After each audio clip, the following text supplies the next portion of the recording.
Good Friday. BD number 7083. April 4, 1958. You should always remember my infinite love which motivated me to accomplish the act of salvation for you. Whatever the man Jesus had experienced and endured on earth he had accepted because of his love for his fellow human beings whom he knew were suffering grave spiritual poverty.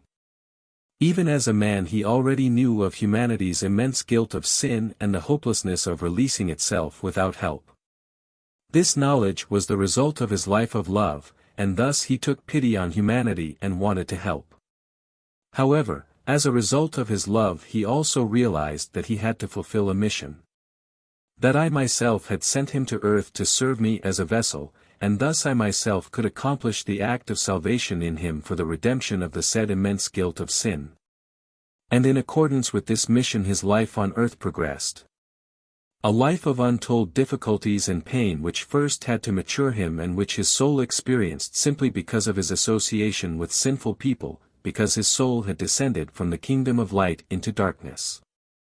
But first the earthly shell which enclosed the soul had to be purged by these pains and difficulties, by always resisting the lusts and passions which adhered to it in order to become a worthy receptacle for me myself, but who then completely and utterly permeated him and thus became as one with him. And now his real mission began, to bring light to the people, to proclaim the truth to them, to preach the gospel of love and thus to show and exemplify the path which they had to take as well if they wanted to enter the kingdom of light and bliss after their death. In order to finally conclude his earthly path with an incomparable act of mercy. With his most bitter suffering and the excruciating death on the cross as sacrifice for humanity's guilt of sin.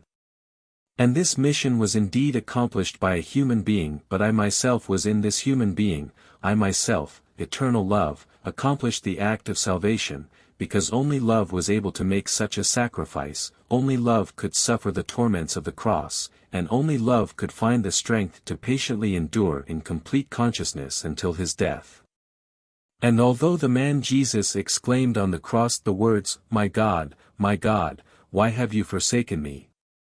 It was, after all, only a declaration that the deity within him did not compel him to his action but that the human being Jesus voluntarily offered the sacrifice on behalf of his fellow human beings, that the love within him motivated him to continue but that it did not inhibit his freedom of thought and action. Jesus, the man, took humanity's entire burden of sin on his shoulders and walked with it to the cross. Not one of you can understand the full meaning of these words. Although I myself accomplished the act of mercy, because without love the man Jesus would not have been able to take the extent of pain and suffering upon himself.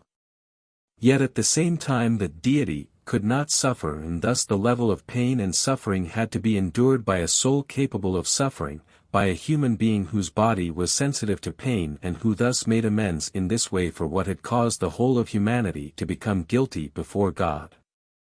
And his soul also suffered beyond words since it came from the kingdom of light and experienced the darkness on earth as indescribable torture. The man Jesus was, my son, in whom I was well pleased.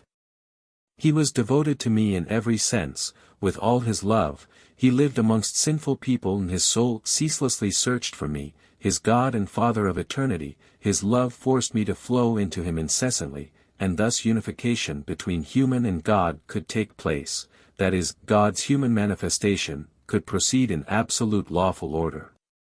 For I could never have chosen to take abode in a human shell which was not pure love because I myself cannot unite with something impure. And every immature substance became spiritualized through the suffering of the man Jesus. And at the same time the whole of humanity was released from the guilt of sin because one human being had sacrificed himself for love on behalf of his fellow human beings.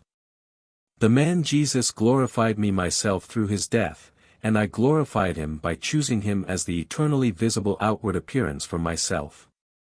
By becoming a visible deity in him for all my created beings who make themselves worthy of seeing God.